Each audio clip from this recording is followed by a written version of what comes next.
រើឲ្យខ្ញុំវិលជុំ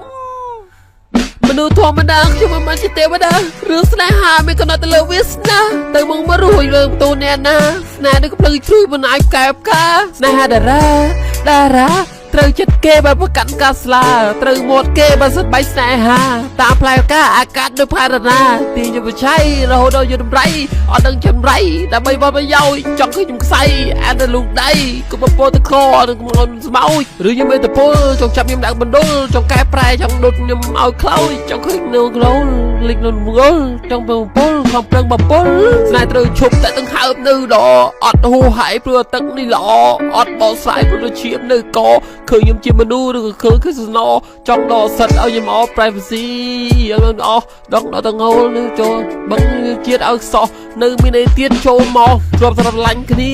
យើងងាយខ្លះអ្នកខ្លះចំណែនអូនណានិយាយផ្ដេផ្លាក៏ប្រកាន់គេអីឃើញយំគេហាដូចជាស្រាវហាគេណាចូលចិត្តមើលកៃដូចជាទៅចិត្តគេណាំងពេលដែលឃើញស្រីយើងផ្លាស់ទៅពណ៌មួយថ្មីបងតែនិយាយថា